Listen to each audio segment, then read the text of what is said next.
from the basement where the past still plays out there. All right, are we ready, guys? 1, 2, 3. Happy birthday to you. Let's try to do it together. 1, 2, 3. A 1 and a 2 and a happy birthday to you. Can't do it.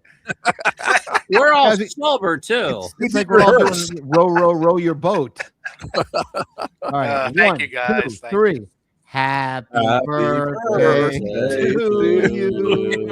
Happy birthday to you. Happy birthday, dear Michael. Count the third. Happy birthday to you. Thank you, guys. The 4 seasons have nothing to worry about. Well, except they're dead, so I think we win. Or the YouTube copyright police, for Actually, that all matter. 4 seasons are dead. I think Winter's still alive. We were under they're all 30 dead. seconds, so we don't have to worry about that. Yeah. Oh, is that what it is? Yeah, it's usually 30 seconds, and they pick up on it. Oh, wow. You talking about by singing "Happy Birthday"? Yeah, because it was for the longest time copyrighted. Yes. It's public domain now, isn't it? It is now. Unless you do the Beatles version, right? Yeah. Right. Then you can't do Probably. that. No. So you want to tell us how old you are, and is that not? Is that? Are you going to be a woman? Believe it or not, today is June 9th, 6'9", and that's what I am, 69. 69 years old. Wow, man, Mm, that's great. And I know that you've dealt with some health challenges, so yeah. we're all just very, very happy to know Yeah. that you're healthy and happy, and we wish you Yeah. much knockus, Yes. as my people say. Much Yeah, knockus. well, hopefully my father's 90, gonna be 92. My mother's gonna be 91. So God bless him. hopefully, Yeah, if that's the gauge, I'm dead in about 2 hours. So hopefully there are other factors involved because my parents didn't. They didn't last that I've long. outlived I have an I've uncle. outlived one parent. Do uncles count? I have an uncle who made it to 91. He's Yeah. pretty same closely bloodline.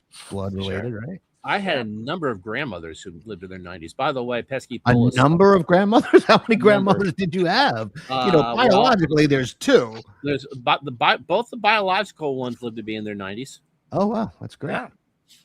Yeah. Pesky's stuck in traffic, by the way. He's about 40 minutes out. Okay. That's like his built-in excuse. He's always that guy needs to find better routes. He needs his kids to start driving him It's around. always is what he about needs. traffic with him.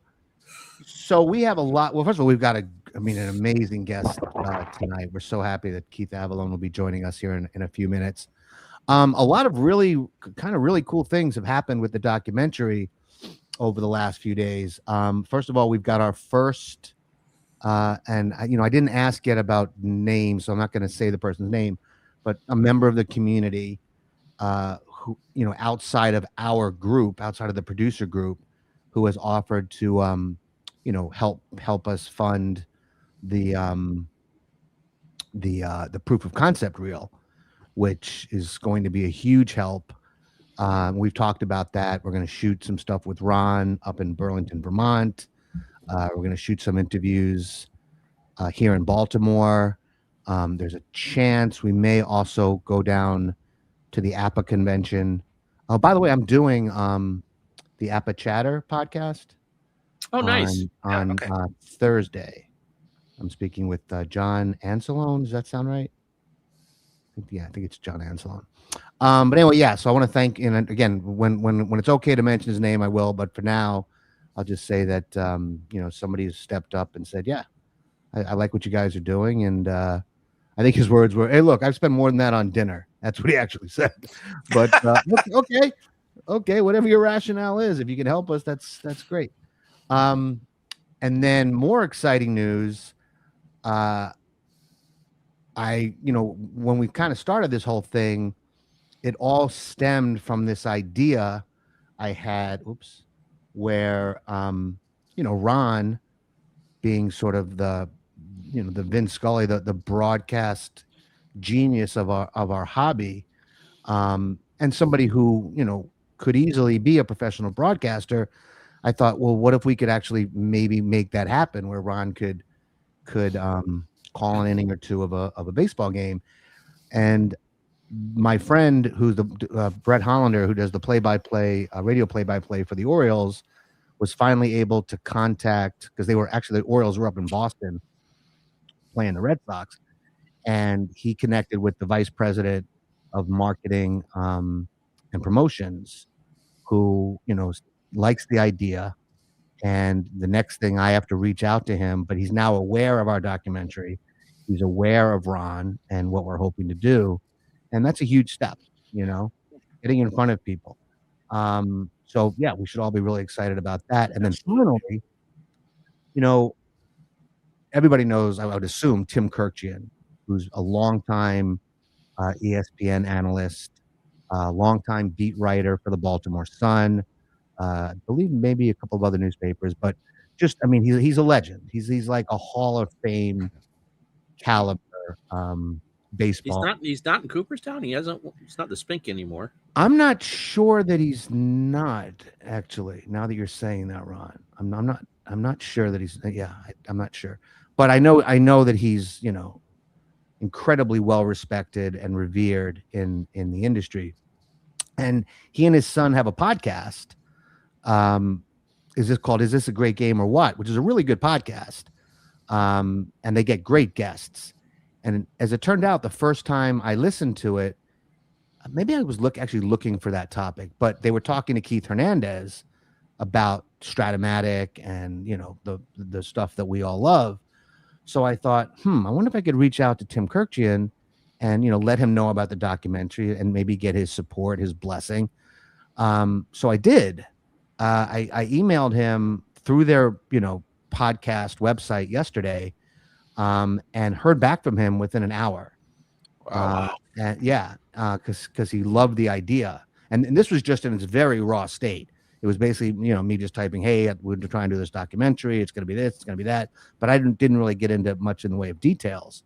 But he's a guy that he started with APA. He actually calls it APBA, which is what I called it when I first started. But we were told very specifically, if you remember, by John Herson, nope, ABBA. Actually, he says ABBA, but it's ABBA.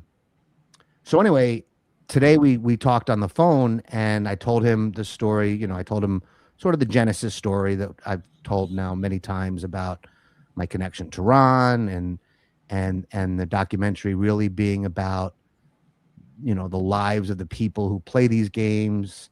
And yes, it'll be the history, it'll be the mechanics, it'll be all that, it'll be going to conventions, but it's really about, guys like Ron and others, and how, our hobby has created these wonderful relationships and these amazing opportunities. And he was like, and I said, could we interview you for the documentary? And he said, absolutely. Like, he didn't hesitate. And He lives in Gaithersburg, Maryland. He's born and raised in Maryland, kind of Montgomery County, like near DC. So for this proof of concept reel, it would be easy. I'm not going to have him come to Baltimore, but we could certainly get to Gaithersburg, me and the small crew that we're going to put together, and then to have him as part of the proof of concept. So we're not even at the documentary stage yet. Well, we are, because it's not like we're going to shoot people for the proof of concept and then reshoot them for the documentary. I mean, that footage will be part of the documentary, the full documentary, but we'll have clips of it for this proof of concept. And then his connections to people, we talked about that a little bit. He did say, one of the things he said that I thought was interesting, we have all these ideas of, can we get a game, an APA or Strat or Play, a History Maker Baseball, or, some game, into the hands of a young superstar like Gunnar Henderson. And I'm picking Henderson because I'm in Baltimore and I can practically see Camden Yards from my apartment. Wouldn't it be great to be able to sit down and film him seeing his own card, So I mentioned that to Kirkjian, and he said, well, there was a time when, maybe that could happen. He's saying, I'm not saying that it can't happen, but it's become much more difficult, even for him, to get access to players. There's so much more protective now. There's so many more levels of sort of Gatekeeping. bureaucracy and Gatekeeper. That's a better phrase. Yeah, right. Exactly. Here's a good example of that from 10 years ago, when I worked for Bleacher Report, and they let me do a. I don't know if I told this on this particular one or not. Craig Kimbrell was going to be the closer for Team USA for the World Baseball Classic. Who was the closer for the Orioles for a couple of years? Right, and I think at that point he was with the Braves. Right, that's where he did most of his bread and butter work, was with Atlanta. Yeah. And so, would I be interested in interviewing him for Bleacher Report? Yes. How can I walk down there? And so we set up this phone interview with him. That was at MLB's office on Park Avenue, Right. and there was agents. I mean, the amount of people that were in that room Sure. for just a one-on-one interview was with a scrub writer, and everything he said was canned. I mean, it did the story and it did well and all that, but yeah, that's been going on a good 10, 15 years at least about limited access. And the canned stuff, I think that has more to do with the particular player. I mean, yes, they're prepped on to say this, don't say that to a certain extent. But I think, all the interviews I've done from sports radio, some guys are just more forthcoming, and they're just more entertaining than others. And you just, some guys, the best they can do is their canned answer because they're really not comfortable, with extemporaneous kind of thought. Mm-hmm. So anyway, lots of good news. I want to thank everybody for joining us here early. We got John. You want to put up some of these comments if you can? Yeah, I've been doing that. Yeah. Oh, cool, good. Yeah. So joining us now, and Keith was one of the first when we first had this idea, and I took it to Ron and started taking it to John and to Michael. One of the first game developers I reached out to was Keith Avallone, and I sent you what we had, and you were really complimentary, very supportive, and we really appreciate that. Thanks, Keith. Thanks for coming on. Sure, thanks for having me. It's great to be here. Absolutely. So I got to say that your games are so unique that it's some of it's mind blowing to me. The way you're able to keep the realism, but interweave all of these stories without ruining the integrity of the replay. Honestly, the only game of yours that I own is, and I play it pretty regularly, is Red, White, and Blue Racing. But I know, Michael, you're a big History Maker baseball fan, right? Oh yeah, definitely. Huge. And you've done like tons of projects and what do you say? Like you played like over 1,500 games? I'm closing in probably close to 1,500 games, and that's really just starting about 4 years ago.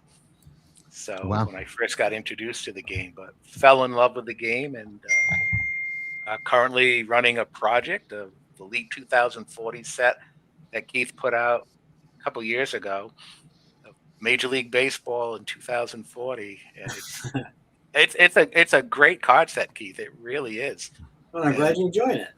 We're 600 games, just crossed the 600 game mark in the co-op, and the storylines are starting to develop. It's really, really a neat set. And there are like 50 Easter eggs in there. Have you found them all yet?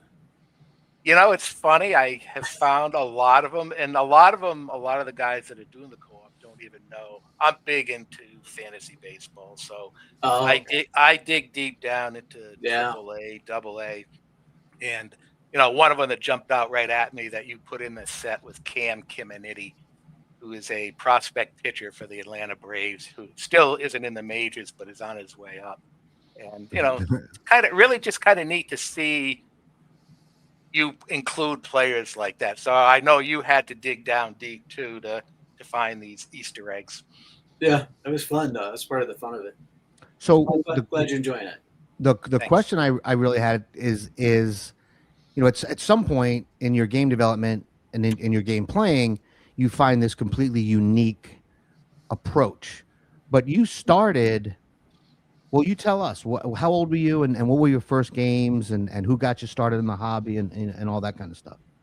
Well, I started I always played games. Of course, grew up in an era where there was no video games, and Right, me too. Small town. There's even limited TV. We only had like 3 channels, and one of them didn't come in very well. So we were pretty much left to our own devices. Played outside a lot, and played a lot of board games. And I enjoyed, creating my own games. Some of them were based on existing games. Some of them were just like games out of kind of out of left field. I was not really into sports until we moved. I'm originally from Connecticut. We moved to Arizona for my brother had asthma, and at that time, that was the only thing you could do for it, is to move to a dry climate. And then my dad got a job in Wisconsin, so we moved to Wisconsin, and that's where I kind of got acquainted with sports. Everybody I was in 6th grade at that time. And everybody in my class was a big Packers fan, Green Bay Packers, Vince Lombardi, championship, Super Bowl eras, And so I quickly realized that if I wanted to fit in, I needed to like sports. And so I started kind of following football. And, the pageantry of it was really what struck me. It wasn't so much the sport necessarily or the stats or anything. It was just the colorful helmets and the big crowds and all the excitement. That's what really was what kind of drew me into it. And so I kind of began to follow it. All my friends followed it, and as I get into high school, began to we started out with electric football. Played electric football. We had at one point all 26 teams painted up, and we played all the. Wow. We played incessantly, but then we began to feel like, we want something that was a little bit more grounded in reality, like was with real players. Right? You mean players that didn't spin around in circles? Right. sometimes? Yeah. Right. Right. Although we got pretty good at that game, and there's a method to that madness. But anyway, so there are huge leagues now. And I know they're still playing it. And you go on YouTube, you watch these videos, you're like, man, how come I never got that good? Yeah, it's still a thing after all these years. So anyway, my best friend and I decided we wanted to get a football game, and we went to the Street and Smiths or whatever magazine we had, and we're looking at the ads, and we narrowed it down to APA and Strat, and we sent away for information for both of them, and I think we liked both games. We could only afford one. In fact, we couldn't even afford one. We had to go together to afford one. We were both broke. And so we opted for APA. And I think mainly because it had a card of O.J. Simpson, and that was included in the mailing. And so we went together and got APA football and just played it. Literally, we literally played thousands of games of APA football. Wow. And through time, we got some of the neighborhood kids involved, and some of my high school pals involved, and one of them was really more of a baseball fan than a football fan, so he got APA baseball, and we played that incessantly, and so that was really my introduction to sports games. On this show, we like to talk about sports memories, and your memory of the Street and Smith and your friend and all that. Do you have any specific like APA football gaming memories, like a game that you won, a game that you lost, a draft league where you drafted the right guy, whatever that memory is? I'd love to hear about it. So the first thing that comes to mind, you guys are going to crack up at this, especially if you played APA football. So we had a draft league in our all the neighborhood kids. It was like anywhere between 6 to 10 of us, depending on who was, interested at the time. And we would draft for some reason, which I don't remember exactly why. We would only draft. We were concerned that we would have too good of teams. The teams would be too good. So we only drafted from like the extra players. So we had teams that were, use marginal players who were not well known. And can you name a couple? Like what year are we talking here? Well, it was our first draft season was with the 1969 NFL and AFL extra cards and the 1970 NFL and AFL extra cards. So you guys went the whole opposite way. Now, so not only did you say we don't want to have superstars, but we don't even want to have players that have football cards. Like, Right. So the stars of our league, were Al Pastrana and King Hill and who else? Mike Richardson, Ray Pogue. Those are the stars of our league. Tom Smiley. Tom Smiley was a superstar in our league because he had that one card where he had a card for the Broncos. Right, he carried like 20 times for a 5-yard average. Right. And so he was in our league. He was like a superstar. So anyway, getting back to the memory. So there was a backup linebacker for the Saints, Les Kelly, and he had I think it was a typographical error. He had an 18 on his kicking column, which of course is like the best number you can get. It's like a 1, except it's good for both kicking and punting. He had no other good numbers, nothing outside of the ordinary numbers, but he had that 18 on 62. And so I had him on my team for the express purpose of trying a long field goal, being able to try a long field goal. And one game I did. One game he holds our neighborhood league record with a 56-yard field goal by me rolling an 18 on the 62. So Les Kelly, who never probably kicked in his life, won a game for me. Let's go deeper with it. Again, thinking about the documentary, for the documentary, if we had you on camera telling that story, let's say, I would want to get like some sort of reenactment shot of a kid your age who looks similar to you, who's at the table with his friend. Describe the room that you were in, if you can remember. Like, where were you when that happened? Oh, it was just in our living room. We were just playing in our living room. And what was in the living room? It was I can remember our dining room, our maple dining room table, or like it wasn't the living room, it was the dining room. It was our maple dining room table. We had our teams, our cards in these like photo album binders where you peel back the plastic and put your card in there and put the plastic on there, the old school. And I can remember the wallpaper on the wall, and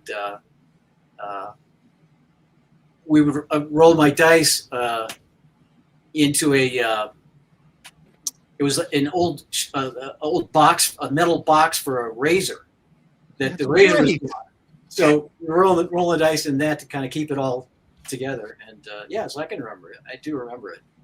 Yeah, to me, that's the stuff, the memory of the game is obviously very, very important, but it's to me, it's also the smells, it's the sounds we remember hearing outside. It's those very specific things. And I think, Keith, that was an absolute brilliant example of that box, where a razor once was. And you guys we made do with what we had. So did you play exclusively APA football, or are there some baseball games in there too at that time? I mainly played APA football. I did play baseball with my buddy when we did a couple of projects later on after I joined the Army, spent 3 years in the Army, and came back, and then he and I kind of reconnected. And we played a lot of baseball, particularly then.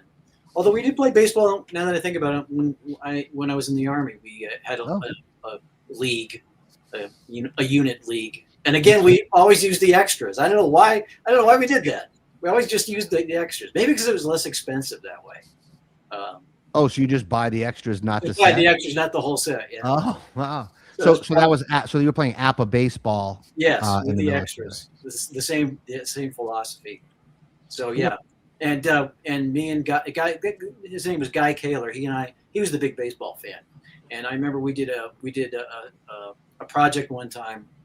I think it was the summer of '78, maybe, where we built.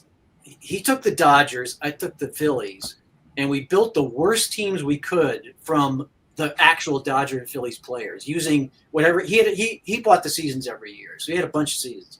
And we built the worst teams we could using those players, and then we would play. We'd sit in the same room, we'd play games, and then we would just lose. But when we played each other, it was like we were playing for blood. And so I think my Phillies wound up winning 34 games out of 160, and it was pretty brutal. Had some pretty bad players, and he had just as bad. The Dodgers were a little bit better, but not much. Do you know what just occurred to me? And this is insane.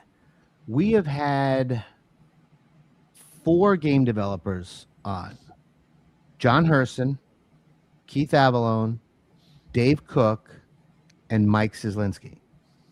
All 4 are from Wisconsin. Huh? How about that? Or grew up in Wisconsin. All, Dave Cook. You should say Dave Cook. Yeah, I Yeah. did. Yeah. Okay. All 4 of you guys. What is that? That's I don't know. I You know, can't explain it. you mentioned John Herson. I mean, you mentioned Vince Lombardi. John Herson used to caddy for Vince Lombardi. Wow. Yeah, he That's told me impressive. some great stories about that. Dave Cook, Stevens Point, Wisconsin, I think. Cislinski, right outside Milwaukee. Yeah, I worked with the Brewers for a long time. Right. And that's, I mean, guys, we have to solve that. Why is There's that? there's a lot of gamers in Wisconsin. Yeah, there are. There really are. John, do Kurt you have a Berg- Wisconsin Kurt Berglund? connection? No, none whatsoever. Nope. I'll break the mold. Right. That's incredible. See, I've got lots of other questions, guys, but I'd like to turn it over to one of you guys. So what was the genesis from going from playing games to creating games for you? You know, like I said, I've always had that sort of a game slant. You know, I was messing around with games even before sports games. Sports kind of came later. It was we'd watch like the Who, What, or Where game or Jeopardy or the Match Game. We would watch game shows on TV, and we'd make our own game shows. We would make our own. We made an extended version of Monopoly with extra streets, extra properties. Side Yeah, alleys. that's what the world needs, a longer version of Monopoly. So yeah, I as far back as I can remember, I was kind of just messing around making games. I've always just enjoyed, game theory, game practice. I've always enjoyed playing games. Played a lot of cards. My dad was a big card player, and we played a lot of. I mean, we played pretty much every card game there is. We played spades and euchre and hearts and dirty clubs and pretty much every kind of game there is. So games have always been an important part of my life from when I was a small kid. Now, your background is in radio, right? If I'm not mistaken. That is correct. For years. Can you tell us a little? And that's obviously something you and I share, is the entertainment business. How did you get into that? Well, I started when I was in high school. I'm trying to think how much the story to tell. How much is really interesting. I was washing dishes at the local country kitchen, and hated every minute of it. And Well, I mean, I can't believe you didn't like that job. right. Well, and a buddy of mine was working part-time on the local radio station, WCOW, Sparta, Wisconsin. And Cow. yeah, I heard him on the radio, and I thought, how do you get that? I want that job. And so my mom said, you gotta. She liked the fact that I was paying for my own haircuts and stuff at that point with the money I was making washing dishes. And she said, you're never gonna get that job. You better stick with washing dishes. So later on, it was like a Christmas party that my folks went to, hosted by the neighborhood, one of our neighbors who was an insurance agent, and they were just talking about their kids. And either my mom or my dad, I don't know who, mentioned to him. His name was Walt Riley. They were talking about kids and what are your kids into? And one of my parents said, "Yeah, my kid wants to be on the radio." That's that's crazy. And Walt says, "Well, I know John D. Rice owns a radio station. I'll send him on down there." And it's like, huh? So sure enough, I went down there and read some commercial copy and a little bit of news, and next thing you know, on the radio, just like my buddy, Wow! And so you didn't have to go. after I quit a job. Then when I told the country kitchen manager I was leaving, because she was of the same opinion that I would never get a job like that. I was lucky to have this dishwashing job, so it was very satisfying. Well, it sounds amazing to me that you were able to go, you didn't have to go through some long internship. No, well, where you were getting coffee for some other DJ. No. You were on That's air right away. That's not the way it works in a small town. It's a small town, right? 6,000 people. And so, yeah, they get whoever they can to help out. So it was a great way to get into the business. So that's how I got started in radio. I don't find this kind of stuff boring at all. In fact, I think that learning about the lives of the people in the community beyond their connection to the hobby is actually a fascinating thing. So I'd like to hear more about your journey as a radio show host. One of the things I remember was I thoroughly enjoyed radio, we had our neighborhood, our football league was going on, and I used to read the scores from our league on the radio. I would throw them in along with the MLB score, Major League Baseball, the Brewers scores, and the whatever sport was going on, and then I would just kind of segue. And in the American Football Association, Charlotte beat Milwaukee, and nobody ever knew except. But why was I ever a hero with the kids in our group? It was like, wow, our scores go on the radio, so it was fun. I really enjoyed it. I have a musical background as well. Both my parents were musicians. They met in the Hartford Symphony. My mom was a violinist, and my dad was a bass player. My dad was actually a professional musician for many years. He played with Buddy Rich, played with Johnny Mathis. He was a stand-up bass player. The upright. Was Buddy Rich as crazy as people say he was? Yes, he was.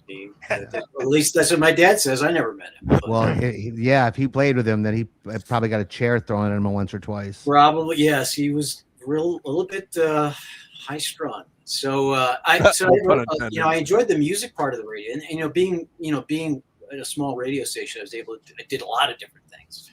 I mean, I had played music on the radio. As a disc jockey, also, did sports, did the local high school sports. So they would send me to the county fair with a microphone to talk to people at the county fair. Right. I did everything. I would read the news. And so I really enjoyed it. It was fun. Like real WKRP kind of stuff. Yeah. Although that was a much bigger station. That's in Cincinnati. Yeah, that was in Cincinnati. Yeah. So this is small town radio. And then but that's how you started. Then you branched out and had quite a career. I did. Well, I joined the Army first because I didn't have any money for college. Like I say, I was broke. My folks were, we weren't lower class. We were probably lower middle class, probably. I don't know. And we never had a lot of money. And so I had no college fund and no prospects of really, making enough money to go to college. So so heck with that. I'm gonna join the Army. So I joined the Army, and this was at a good time to do that because this is the end of the Vietnam War. It was this was 1974. So Vietnam, we're still involved with Vietnam, but we're transitioning from the drafted Army to a volunteer Army. So they were doing anything they could to get you to join. And so they had a program they called Stripes for Skills, which allowed me basically to enter the military as a sergeant. They basically would justify that by saying, well, you've got a skill that you're bringing to us. We don't have to teach you how to play the trombone. I joined the Army band. That was the other thing. They would let me choose whatever I wanted to do. So I said, well, I'll play in the Army band. And so I got my college paid for free. I got to go to the Armed Forces School of Music for almost a year, and studied under some really good people. Got to be a pretty good trombone player. I still play trombone. I just picked it back up a few years ago, and so I play in an Army in a big band that's made up of veterans who were like me in the military band. So I did that for 3 years, and then when I got out, then I went back into radio. And it was once I was in the Army and in the band, that's when I realized I could have gotten, because the Army has a radio program as well. They've got radio stations like a Armed Forces Network. Yeah, I didn't even know about that. Good morning, Vietnam. Right? Yeah, That movie came along though in like the 90s. Or the Yeah, 80s. it was way back. I had no idea there was radio in the Army, or I probably would have signed up for that instead. So I spent my 3 years playing my trombone and enjoying it. It was good duty. It was a great way to get my college. And then when I got out of college, when I got out of the Army, I had my college paid for, so I could afford to mess around at radio stations and not have to worry about making enough money to pay for my college. So I, worked at various radio stations. I started out, went back to my old hometown station in Sparta. Then about a year later, graduated to a bigger station in Winona, Minnesota. And then I transferred to the University of Texas and got a job in Austin at a radio station in Austin, which was, not a small town. It was pretty, it was a major market. It wasn't the Austin that we know today, but no. Yeah. But it was, they had good radio there, good radio. And so I worked at a couple of different stations, top 40 stations in Austin. And then I graduated, got my degree, and I got my degree in advertising and marketing. And so I had a choice. It's like, okay, I'm really enjoying this radio thing. So what do I do now? Do I go get a job at an ad agency, or do I kind of chase this radio dream? So I opted to go for the radio dream, and I got a job at KSTT in Davenport, Iowa, Quad Cities, which was, again, it's not a major market, but it was a highly regarded station. It was within earshot of WLS in Chicago. Mm-hmm. So it was like a little WLS, and that's what it was known for. Our jingles were the same as WLS's. We had the same kind of presentation. It was a great training ground. So I was stoked to get the night job there, and that's where it started. Then I was there for about a year and a half, 2 years, and got my big break. Went to KKBQ in Houston. So you were moving up and down the dial. I was. That's actually a very appropriate analogy. That song is really hits WKRP in Cincinnati. I moved. My wife and I were talking about this. I think we moved 22 times in 23 years. Wow. So it was. That's the way it is in radio. It's a double-edged sword, because in radio, if you are successful, you will get offered a better job somewhere. If your boss will. If you're working for a successful programmer, he will get co-opted somewhere, and then they'll bring somebody else in new who wants his own people, and you're going to lose your job. Yep. Or so you can. It's one of the few jobs where you can really do. You can do very, very well and still get fired. Yep. And so it was kind of a no-win situation. If you do well, you'll have to go somewhere else. And if you don't do well, you'll have to go somewhere else. You're just always moving. You're always finding a new home. And sometimes the programmer that leaves, who was your sort of supporter, will ask you to go with them exactly wherever they go. I had that happen numerous times. Worked for John Cook in Houston at KKBQ, and then I worked again for him later in Dallas at both the Kiss FM and the Wolf. So John Roberts is another guy. A lot of these guys. So you work for a guy, and then your paths go this way, and then you circle back and meet up later in Philadelphia or something. So that's the way it worked. So while you're doing radio, and we're talking about a period of time from late 70s to 90s, 2000, early 2000s, mid 2000s. Yeah. You're playing APA. You're playing other games. You're a big gamer in general, but at some point, your first game was second season, right? Correct. Your first game under sort of the play game umbrella. Right. That really began working on it right after I got out of the Army, and had a playable version. I played out the 1959 NFL with an early version of it in 1982, and then made some changes. And then the game that as it's presented today was basically originated about 1985. Hasn't been a lot of changes since the mid 80s. It's again so fascinating to me. As a comedian, I've done I don't know 100, 150 different radio stations, but probably more, and then doing radio myself. I know a lot of radio guys. I don't know too many that would have the discipline or are awake long enough to spend time creating their own game. I think you're a different breed from at least a lot of the DJs that I've met. Yeah, people used to. My bosses used to like that about me. Actually, Yeah, I'll bet because you There were probably- showed up. there were showed up probably on time some bosses who wouldn't hire me because of the way I am too. because they wanted that thing, right? Right. They wanted a party buddy as Works much both as ways. anything else. True, but that's so 85. Is that when second season officially came out?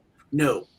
That's when it was officially, I would say, finished. It was in a finished form, and I began to look into publishing it. I hired a lawyer. I looked into attaining rights. In those days, you had to get licensing from both the NFL and the Players Association, and then I got a job offer to work in New York, and What station? WPLJ. Oh wow, Power 95. Yeah, I was the night guy at Power 95. I didn't know that. Wow, what that was in the 80s? That was 1987 to 89. Wow, killer job. Yeah, it was Yeah. like the pinnacle of the Yeah, it's pretty much what every night jock wanted to do was to work in Right. New York. So yeah. so I set the game aside and pursued my radio thing and worked in New York for a couple of years, and then I moved on to Minneapolis and continued to work on the games sort of on the side, and then went from Minneapolis back to Long Island, and then to Washington D.C., and then to Dallas, and that's in Dallas is where I finally this was where 1999 where I actually got a website up and started offering it. I'd been participating in Jim Gordon's sports game bulletin board in the mid 90s, 95, 96. And, I would talk about my game and people would say they'd like a copy. And it got to the point where I was sending out copies all the time, and it was, starting to get kind of expensive. And Pete Ventura from Replay kind of took me under his wing and said, "Here, you should start your own. You should get a website." And he kind of walked me through the ropes and showed me how to do it.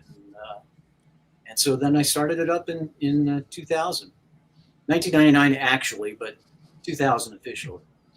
And then, Sorry, go ahead. Oh no, and I did radio. I did radio and games kind of simultaneously. I in 2000, at that point, I was starting to get a little bit long in the tooth for a top 40 disc jockey, and but I had a non-compete contract that I had to sit out.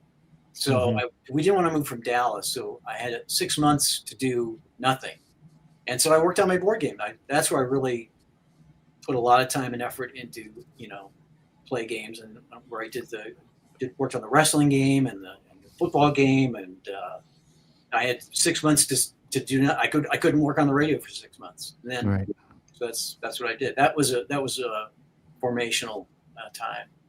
So for those who don't know, talk us through sort of the mechanics a little bit behind second why my second season, and what makes it different, and maybe what makes it similar to some of the other games that came before it. Oh, that's a really involved question. Well, we plan to do 10 hours tonight, so we're good. I've got to leave here in the next 15 minutes. Okay. I can't hang out that much longer. I understand. So it's different in that, in playing APA, I guess, to kind of crystallize it, one of the things that I didn't like about Apple was the fact that, if a quarterback got sacked a lot, it would be on his card. He would have 32s and 31s on his P column. And you could trade him, to like the team with the best offensive line in the league, and he would still get sacked because he still had those 32s and 32s on his card. So I felt like there should be a way to sort of separate, the offensive line's performance from the quarterback's performance. And that's where I came up with, I just started thinking about, I guess I had a copy of Status Pro Football where they had individual cards I used to play that. Yeah. for like positions, and the different positions would come into play. I thought that's kind of the way I felt like it should Yeah. be. But I didn't like the way necessarily Status Pro did it, where the offensive lineman might add a yard or two, or might take a yard or two away from the running back's game. It still basically came down to the running back, and the offensive lineman would just adjust it. I felt like, if the offensive lineman makes a great play, then that running back might spring a hole. The running back goes all the way. So that I felt like there needed to be a much more stark contrast between More success dynamic. and that was the mindset going into creating second season, where you check a player, a key player for the play, and if he's got the ability, some of the references call for exceptional ability to make something out of nothing. Others call for is he deficient, which will make nothing out of something. Right. And if they're average, they'll get the expected result. So that's kind of the mindset behind it, and it expanded all the different positions on a football team. Well, given that we have limited time with you, the topic sort of for tonight, and we can expand on it, guys, after Keith has to leave, but it's the language of gaming. And Ron came up with it. Do you want to kind of expand on what you meant by that, Ron? Well, strat. When you play Stratomatic Sport, the results are kind of spelled out on the card. And APA, it's a play result number with a dice result number. And in Keith's games, it's characteristics or qualities. I never get that right, Keith. Qualities. Right? It could be either attributes, qualities, characteristics, whatever. Right.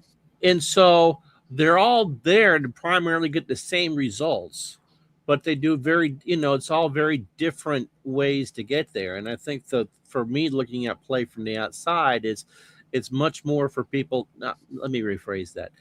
The entry point for someone who's a board gamer as opposed to a sports gamer is like Steve Tower, for instance. It's easier to get into because it's not necessarily a down in the weeds language for that, as opposed to specifically Strat, where you got to decipher the hieroglyphics or look through the charts in APA. So that's kind of where I was going with that. I mean, we're all trying to get at the same thing, but we're saying it in very different ways. Yeah, I think language is a great way to characterize it. I think French sounds very different than English, which sounds very different from Russian. But you can say the same sentence with each. It just sounds different. And it is kind of the way it is, I think, with my games versus other games. And what I find so fascinating about your approach is, and I'm assuming I'm right about this, tell me if I'm wrong, it still has to start with analytics and numbers, right? And then you have to take those numbers and convert them into your language. And I'm really sorry. That is it. Yeah. There's no secret to that. That's the recipe. And I'm so just curious about how that conversion happens. It feels like it would be so complicated. Like it would be so much easier to just say, 1-1, 1-2, 1-3, single, double, ground out, but to turn it into tough or whatever it is, or I forget the term for power hitter. Slugger. Yeah. Like how do you make that jump? How do you do what you do? I guess is the question. Because to me, it's magical. I'm a words guy. I like to read. I like words. I like playing Scrabble. I've never been really a math guy. I'm one of the few people I know that made it through college without taking any math courses. I took some statistics courses. But you have to be a math guy. I mean, that was kind of my point, because it starts there before you're converting it to prose. Do you need to be a math guy? I don't know. I think I'm living proof that maybe you don't. I wouldn't consider myself a math guy. I think probabilities and statistics are different than math. So I think that, for example, one way you can get a sports game result is by adding taking this factor and adding it to this factor and adjusting it with this factor, and then getting a cumulative factor that you will then look up and get a result. That to me is math. Let me bring a science angle into this, because I'm a science guy more than a math guy. So you have a hypothesis that what you think is going to happen, and then you have use data to test your hypothesis to see if you get the result that you want to get. If you want your game to act a certain way, you're going to say, okay, this is how I want to do it. You have a hypothesis about that. Then you take the data, you test it against what you think is going to happen, and then you have the results to either confirm or deny what you think. Yeah, would be a scientific approach to it. Yeah, I think there's a mathematical approach. Again, it comes back to Ron's point about languages. You can approach it scientifically, you can approach it mathematically, and I think you can approach it, from a linguistic sort of a words-based, story-based angle, and that's the way I am. That's my personal bent. So that's the way I do my games. Since yours is a word game, has your games been translated into any other language other than English for sale? Great question. No, I've had offers to do that, but that's beyond my pay grade. So it'd be cool to have a Spanish version of, Mr. Baker. French version. Yeah, right. So of all the games that you've created, and there's quite a few, I mean, I'm sure I think I know what your answer is going to be, but I'll ask the dumb question anyway. Is there one that sort of, I'm not saying that one that you think is better than another or anything like that, but one that sort of excited you the most when you thought of the concept, when it hit you, this is how I can do this. You just remember that feeling. It was the most sort of creative experience you've ever had. In terms of gaming. I am not sure I could think of anything that's that dramatic. But I would say that the light bulb moment when I shifted gears on basketball to the highlight maker model, where rather than recreating a full basketball game, which is super repetitive, and you're doing the same thing many times, why not recast a basketball game as an ESPN highlight center? I mean, that's how I watch basketball. Well, and that's brilliant. And that's exactly the kind of that is the perfect answer to the question that I was trying to ask. So yeah. I was able to switch game engine. I already had a game engine in place for it. It was like, I remember playing basketball with my wrestling game. I said, what if we did this? What if they're moving down the track based on whether they have this ability or not, and the first one to the track wins. Or you play a certain number of movements and you can generate your score that way. And so I actually physically played a basketball game with wrestler cards, and this will work. And so that was that aha moment. That's great. That's really cool. That's what I remember anyway. I know everyone was really excited. I guess your most recent game is the horse racing game, right. And everybody was really thrilled by that. Was that sort of, on your to-do list for a long time? It just took you a while to get there, or was it just sort of next on the list after you had completed everything else? I would say it was more next on the list, although, I have a copy of Appa Saddle Racing, and I remember when I was a kid, wanting to get that, not because I knew anything about horse racing, but the brochure was so beautiful, and it was just so, it just made you want it, so I guess my bucket list included making a horse racing game. So right. What's next? You're not going to tell us. I've always got something in the works. I know you're not going to tell us. Not till Christmas time. There's a lot of people out there that may not know. Keith also has a lot of non-sports games that are also incredible. Yes, I spend my time flip-flopping between the two. Developing. Can you tell us about some of them more specifically? And then we'll let you go, Keith. I know you're on a hard out. Well, we have the I'm a story person, a history person as well. So I've got a lot of us. I've got an Aviatrix a game called Aviatrix 37. It's based on Amelia Earhart's Flight Around the World. Wow, really? It's a great game. It's a great game. I love Amelia Earhart stuff. I want that immediately. It will make you feel like you're sitting with Fred Noonan. It's extremely difficult. It's hard to win. Yes, it is. Well, I would imagine. The more you play it, though, the better you can. You can finish it. You know, you can successfully make it around the world. Are you going to make it in 30 days? That's where the challenge is. But once you learn the game, once you learn the ins and outs of that era of aviation, and you just get patient. You know, you decide, okay, if my plane's not working right, I'm just going to turn around and land again and fix it, and then I'll take off again. Most people, when they play that game, they don't necessarily do that. They wind up, in the Pacific Ocean on a life raft. So is this a game where like you could end up on, was it Nakamura Island or wherever, and you're prisoner of the Japanese and you got to escape the Japanese? Or no, you either make it all the way around to Oakland or you don't. That's the game. So you don't get into the specifics of where the plane might be. No, it's all about the adventure of making the journey successfully. Really, it comes down to, can you land on Howland Island? Can you make it to Howland Island? That's a great idea for a game. It's super fun. Oh, that's brilliant. I play it regularly. It's super fun. I'm buying that tonight. I have to have the Amelia Earhart. We have other games like that are. Well, yeah, give us a couple more if you could, and then we'll let you go. Mr. President, there's a game called "We Have a Problem, Mr. President," where you are the chief of staff for the president.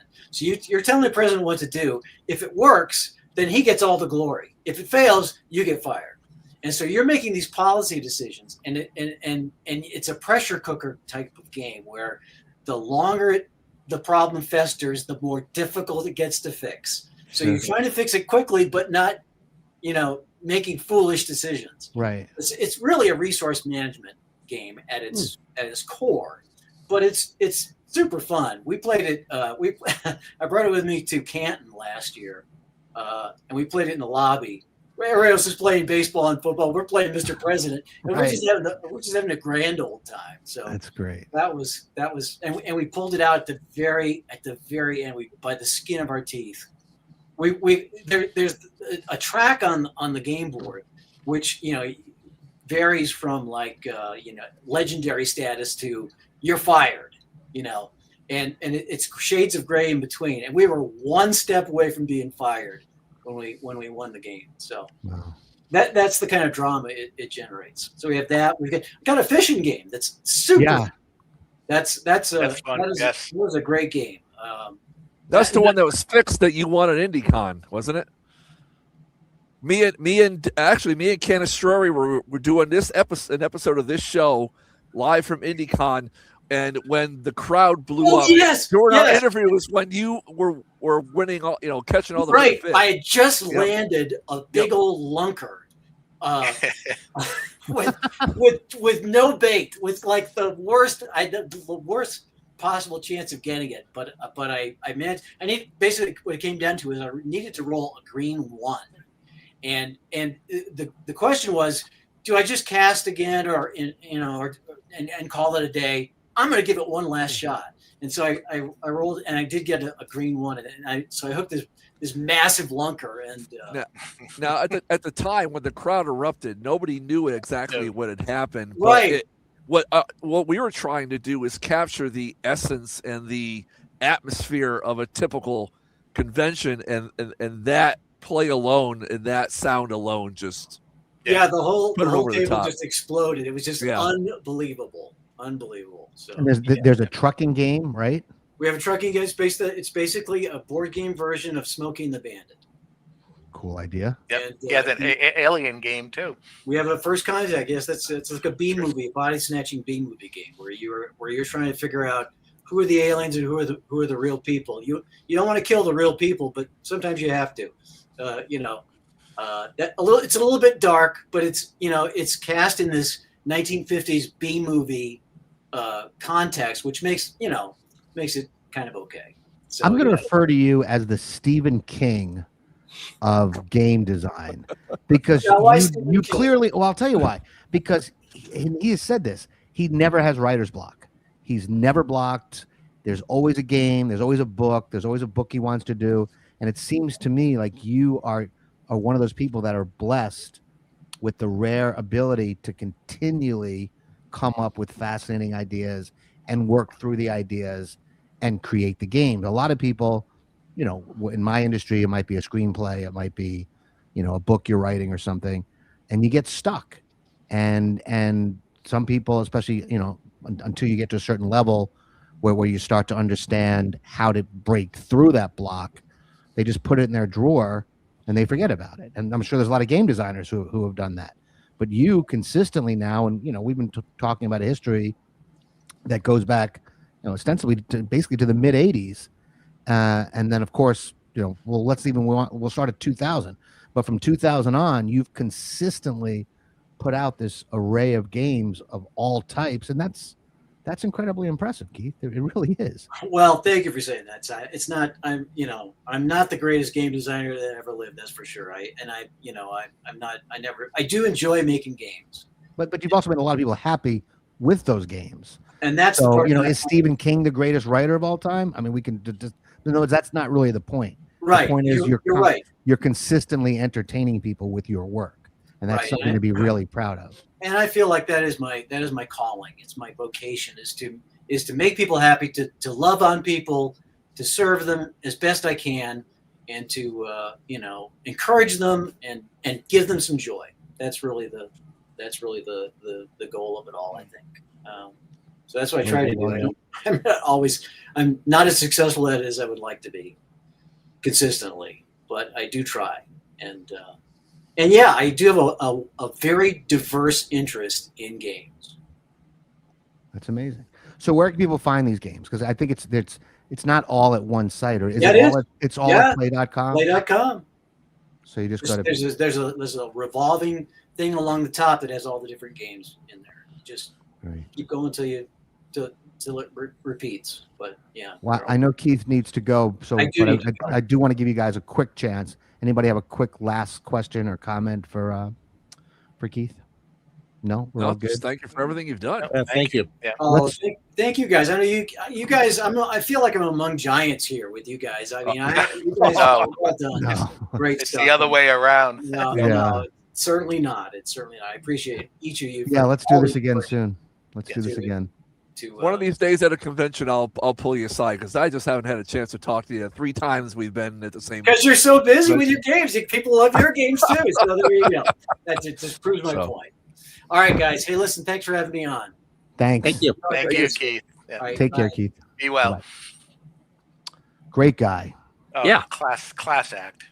Yeah, he really. I really met is. him. I met him October of 2022, and I feel like I've known him for 20 years. I mean, the guy is just incredible. He's probably the only game designer I'm probably starstruck as far as approaching to talk to. Really? Oh yeah.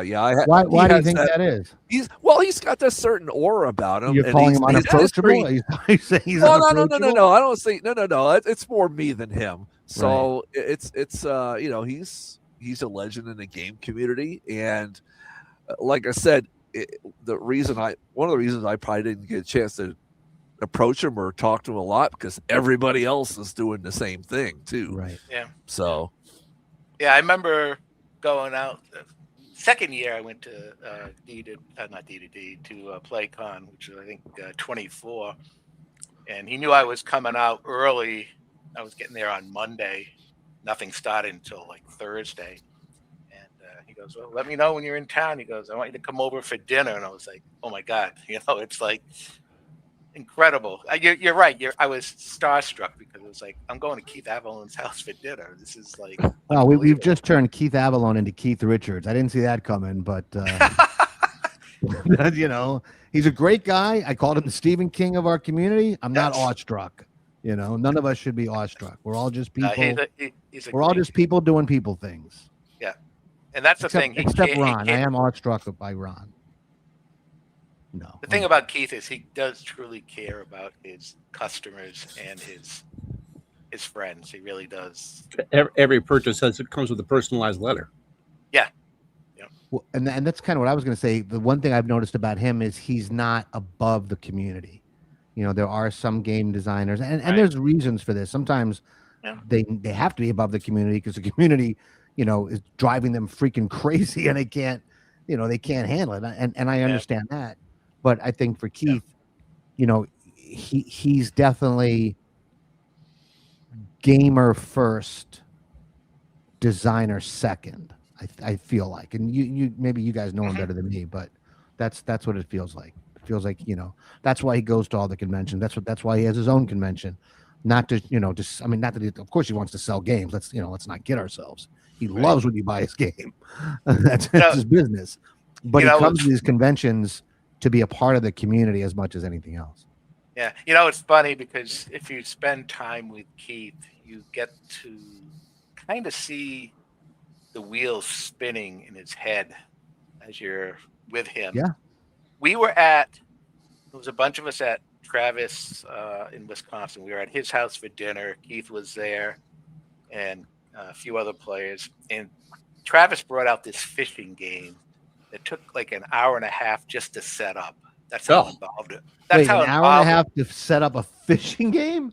Yes. I mean, it was this check, huge please. board of a lake that had all kinds of things. And Keith was there, and he was watching, and he goes, and he'd make comments like, well, if I was doing a fishing game, I would change this. He was actually watching this game, taking notes from it, thinking, you know what, I can put out a fishing game that's not going to be as involved as this and be fun. And my God, a year later, he had a fishing game. Well, that's what artists do. When I go to a film, I go to a play, or I watch another stand-up, sometimes it's hard to actually enjoy something because you're looking at it from a completely different perspective. I mean, a game designer, my definition of an artist has always been, I don't care what it is you do, whether you're a painter, I mean, I can come up with a million examples. Anybody who creates something from absolute nothing is an artist. And so a game developer, by that definition, is an artist. Now all artists draw inspiration from other, so is there anything that's truly tabula rasa, that's, truly blank slate? No, we're inspired by the work of those who came before us and beside us and all that. But still, you're a game designer, you're an artist. In his games really do lend themselves out to be immediate storytellers, which I think was the draw of his games. You look at the golf game or the red, white, and blue racing game. They're designed for people who aren't necessarily gearheads or want to know if they want to go between a 6-iron or a 7-iron or all that. I mean, so the entry level there, I mean, they do get deep. I'm not saying that his games aren't deep, but I think they're approachable for people who aren't necessarily hardcore simmers. Steve Tower is the perfect example. I was just thinking of Steve Tower. That's exactly right. Yeah. All right. Well, you guys keep talking about Keith and your whatever else you want to talk about. I'm going to take my quick break, and then we'll get set up. We got Game 6 of our combined teams matchup between me and Ron. Me with the 79 Orioles / 73 Mets, and Ron with the 04 Red Sox / 17 Nationals. Ron is down 3-2. And tonight is the night I close it out. Oh, okay, there. Just tell me how did Game 3 go for you last night for the Knicks?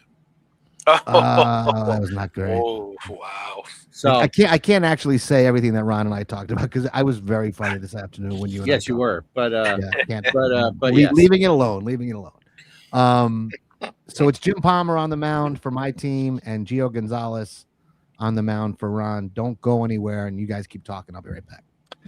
The Todd B brought up something here about the origins. I don't know if Todd's anywhere near Columbus. I'm only an hour away from Columbus, but he's I know it's an Akron area. Yeah, I know Gen Con is an indie, but I've never been to a non-primary sports gaming convention.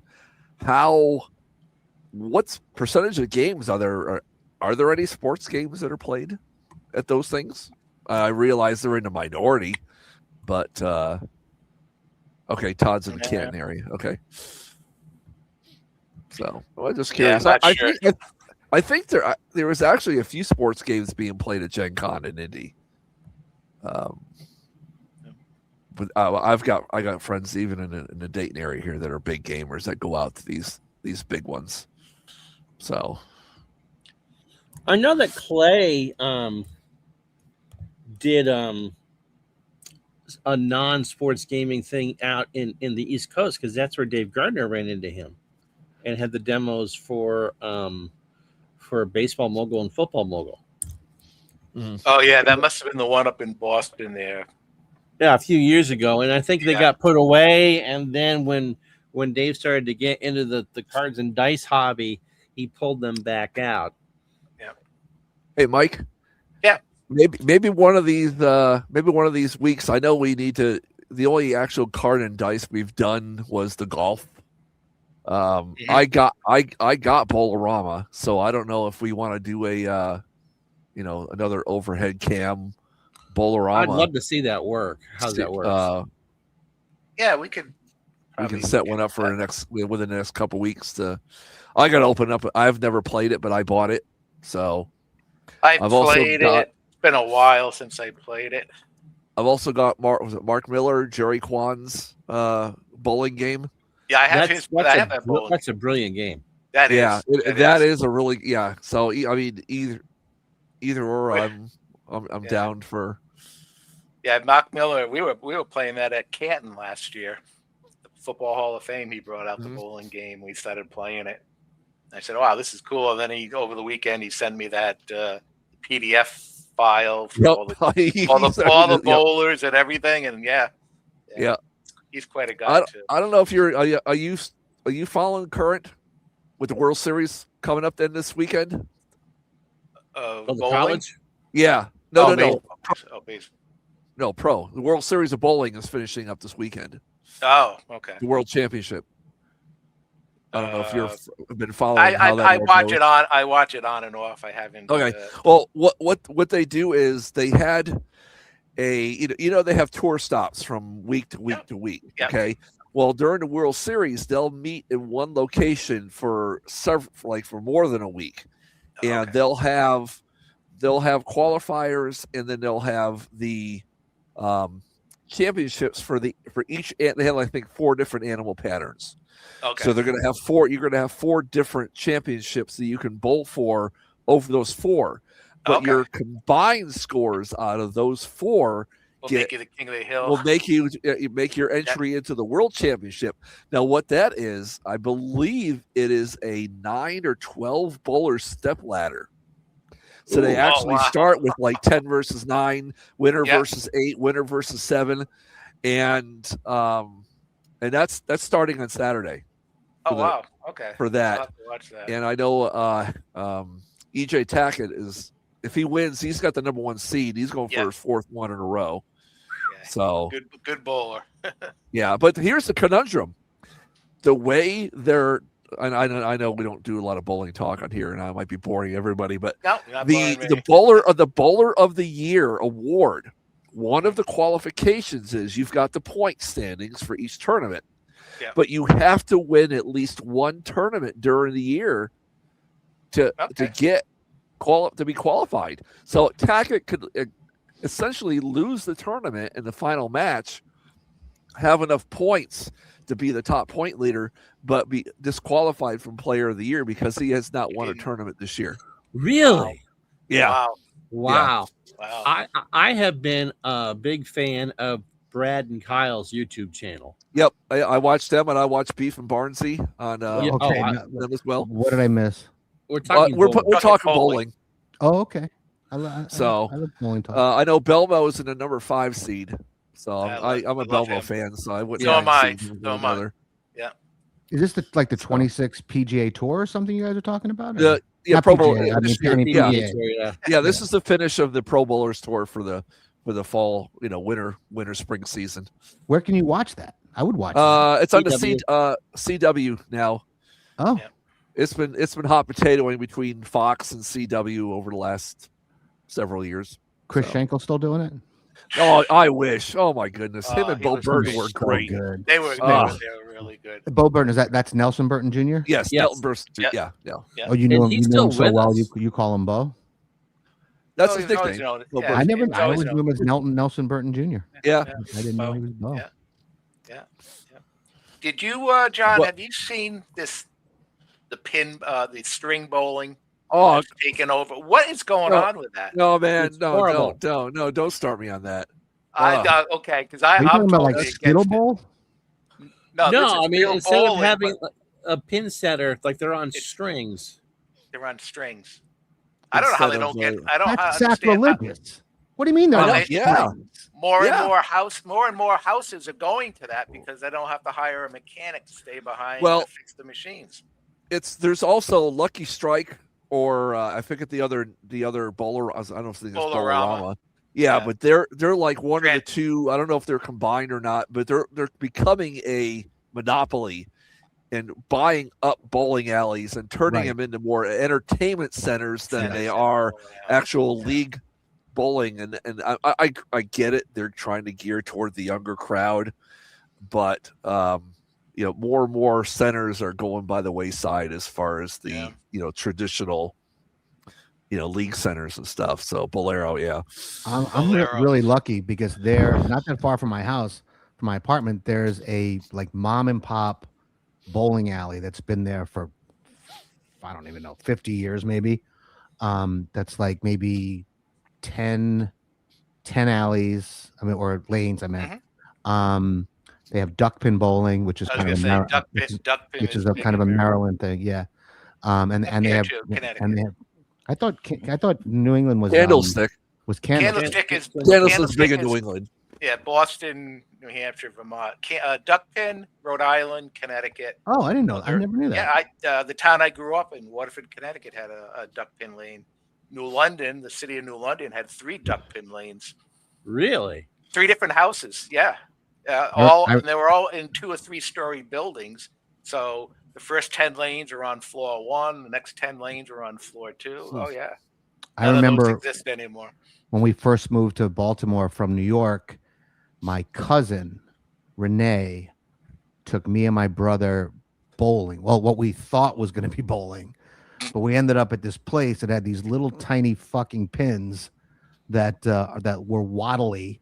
Oh yeah, Duck Yeah. pins. Duck And pins, my yeah. brother and I looked at each other like, "Can we please go back to New York? Please, let's leave Maryland right now.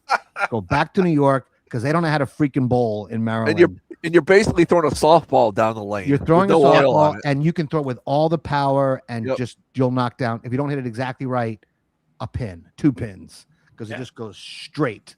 Same You thing know? in Candlepin too. You could do the Yeah. same thing. Yeah.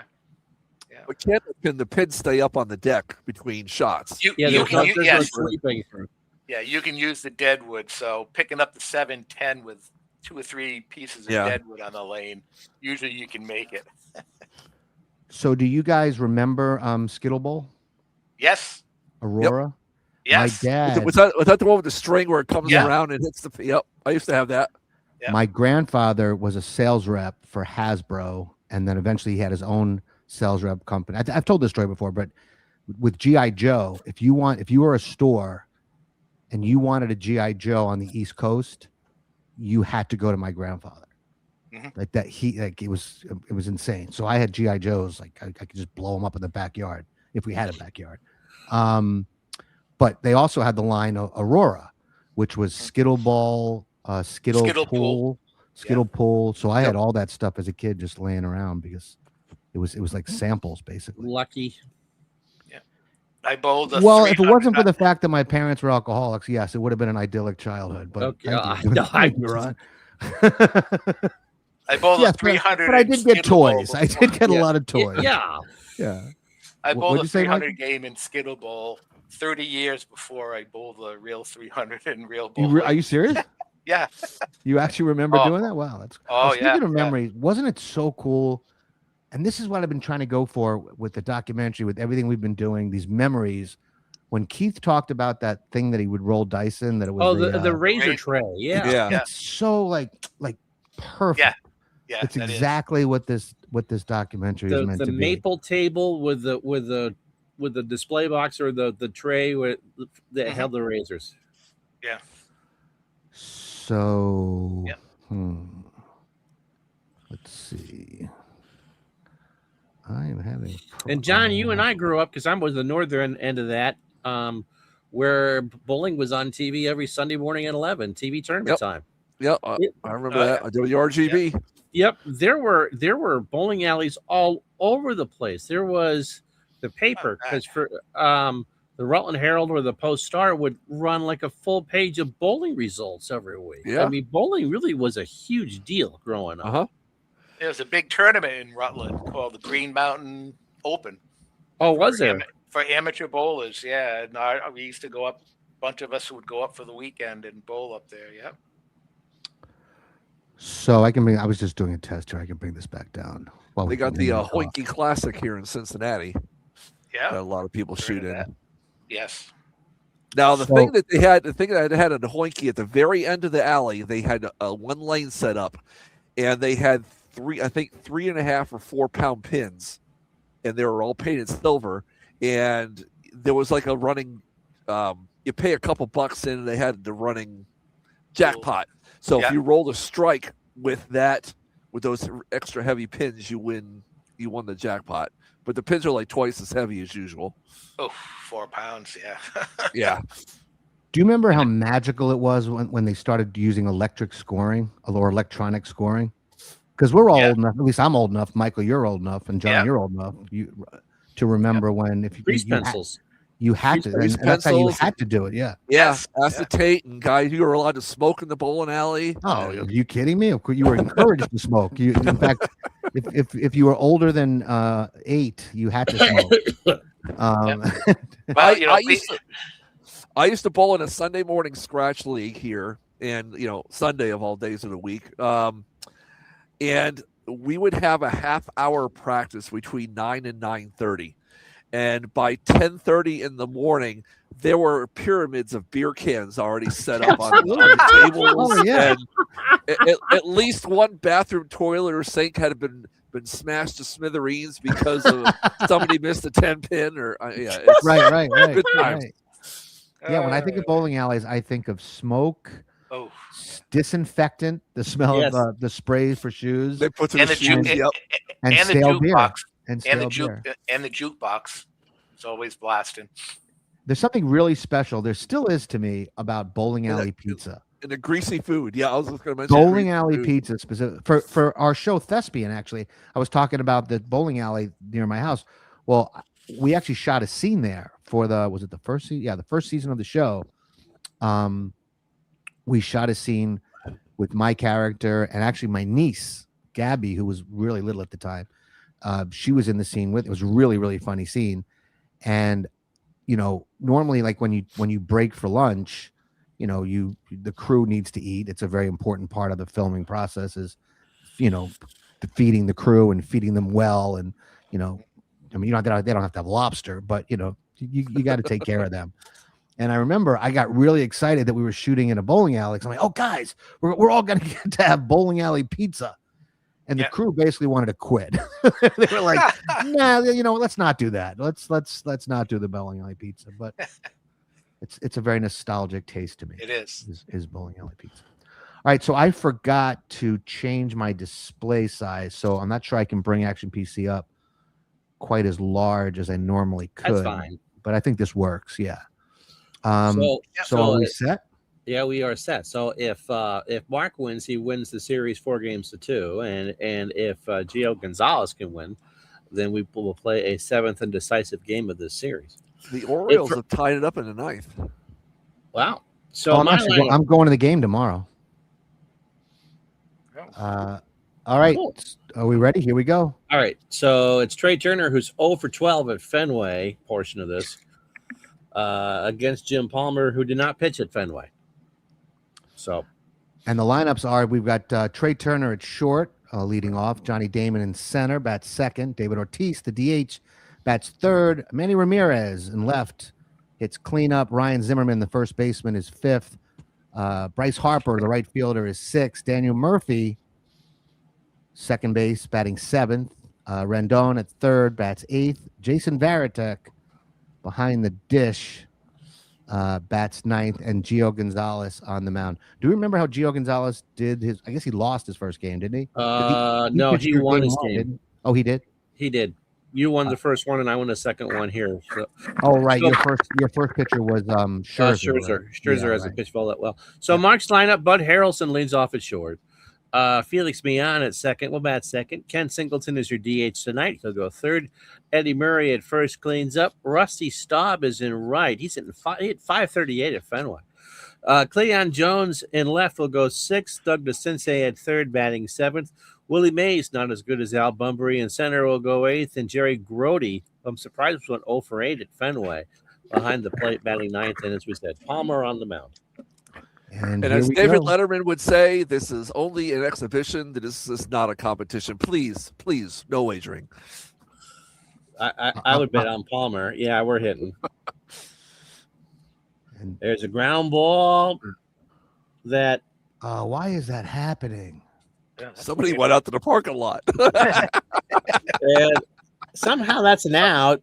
It's a ground ball to Murray, who grabbed it and then sang the jigsaw hit sky high. And all right, Palmer delivers. And okay, they look like UFOs. All right, guys, I'm gonna take. Why don't you guys keep talking? I'm gonna take the time to reset this display. All right. Well, Rusty Staub made a poor play, if you at. could see it. However, the searchlights at LaGuardia are now very active, and wow. You better make sure, Ron. You better make sure Ron's not talking to the umpires behind your back. Hey, Stevie, there's an extra 50 in it for you. Look, he walked. Oh no, he walked 43. Just I got pictures of him, eating pancakes. Okay, just yeah, okay. Yeah. See back yet?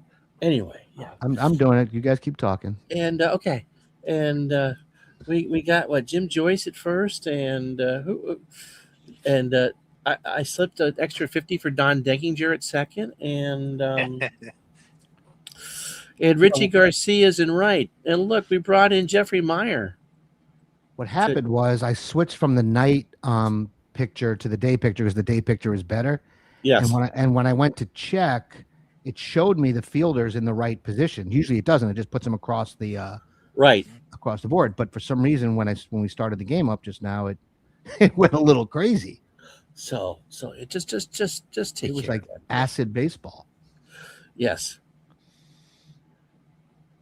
I'm actually reading a book about psychedelic therapies that are being used. There's a lot of great stuff happening with acid these days. No, seriously, I don't know if you guys. I mean, it's a good thing we're not at 1,000 subs. That would have just killed the monetization. Did you ever hear the good things? Can we go through the good things about acid? Let's talk to Doc Ellis about that, shall we? Yeah, that's what I was talking about battery acid. I was talking about battery acid. Battery acid. I don't know if I would drink battery acid or not. I was talking about citrus. Something that's kind of balanced out the sweetness of a recipe. All right, this should be good now. It's funny because I had a can of Fresca with my dinner. Speaking of citric acid. Okay. All right, here we go. So there's one out. Man on first is Johnny Damon, and that's going to bring up Poppy, who went 3 for 10 at Fenway. Are you hitting? He's going to swing. And nope. Come on. Any guys have any fixes? Since I can't see where the things are, I can't help you. Well, I mean, I can show you. I could show you, right? Hold on. You should see them now. I mean, no, you can't see them. No, I can't. No, I'm well, no. I mean, I know. I know how to set up the field. It may be not working because the game's already started. Possibly. Do you think that's because I'm looking at the way I have the field set is fine. Sometimes it's it's where you had the grandstand thing set. So the third base and first base, they need to be, the third base grandstand needs to be level the third base bag in the stands, and the left fielder needs to be right about where the word Manny Ramirez is on your screen right now. I mean, I've set this the way I've set it basically for about 4 years now. And I don't know what happened. I don't know specifically why this is happening now. I'm going to try to save again. All right, let's do it again. See what happens. Ortiz on first and Damon on second. Manny 5 for 10. He's swinging.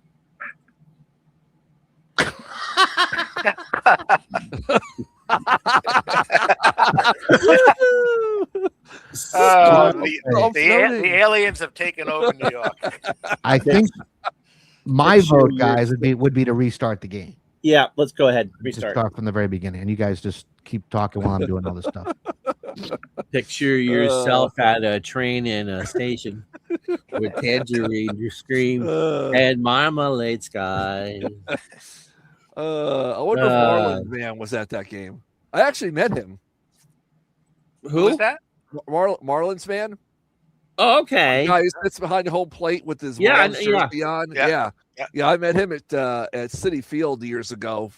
Wow. They actually had he was there. Well, he's only there for certain games.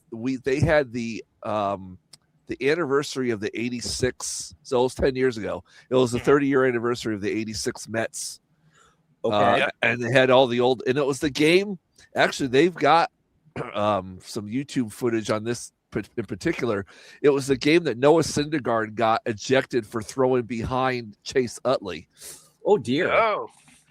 So yeah, I was at that game, and I noticed Marlins man was there and ran into him in the underneath on the way exiting the stadium. So that's cool. Yeah. Very nice. Keep talking, guys. You gotta keep talking. And then welcome to radio. And then I met Harry Carey in St. Louis. Holy cow! Holy cow! Yeah. Yeah. Ran into Bucky Dent in an elevator. Ooh. I'd like to run over Bucky Dent in an elevator.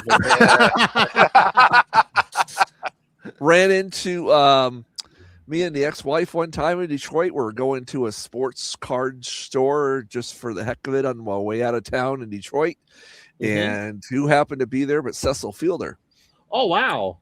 Got his autograph. That guy is massive. Yes. All right, Ryan, I need your batting order. Trey Turner bats first at short. Yeah, Damon second at center. Ortiz DH third.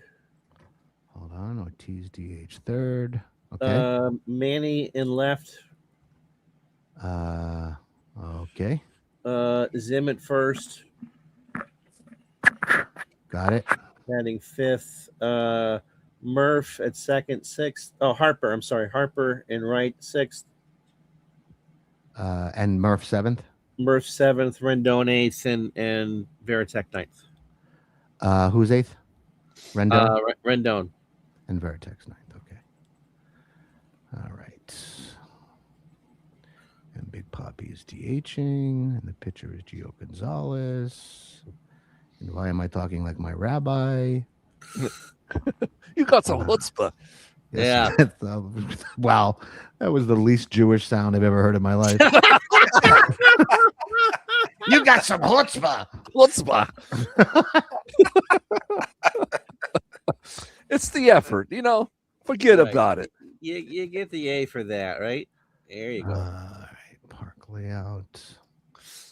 layout looks fine. So either this all is right. work Well, let's or try it's this again. All right, here we go. Round two. We're gonna put this up on the screen. Oh, sorry. Good idea. This series has been cursed. It really has, and it's frustrating. It's such a great game.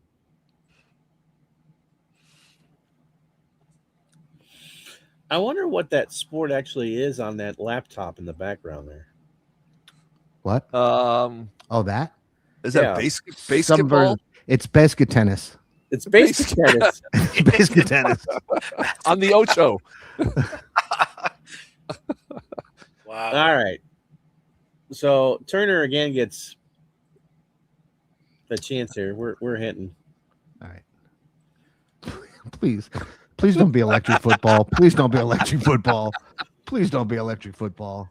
Brody and Cleon Jones have. Oh, there we go. There's a base hit into left field that Jones misplays, and Turner's into second with on the Jones error. So a single and an error. Can we go back to the old? Can we go back to the old way? No, this is a much better version. I agree. Okay, so the Red Sox fans. There's Johnny Damon 4 for 11. He's gonna hit. Gonna right? swing. Come on, Yeah. knock him out early, Ron. And he draws the walk. Oof. Palmer So in first trouble and second early. for David Ortiz. I think I should bunt here. No, I'm kidding. He's going to swing. There is a ground ball to Mian, goes to Murray, and Ortiz beats it out. Are you kidding me? Wow. Wow. That must have been the slowest throw from second base anybody's ever made. Mian threw that one from the Bronx. All right, bases loaded. Come on. Bases loaded, Palmer. nobody out for Come Manny on, Cakes. Ramirez. You know Palmer's nickname is Cakes, right? Yes. Do you guys know why? Yeah, you've said because he eats a lot of pancakes. I did say it? Yeah. Yeah, he would eat them a stack of pancakes before every start. And he walks in a lot. Bases loaded walk. I think he should have switched to waffles this morning, to tell you the truth.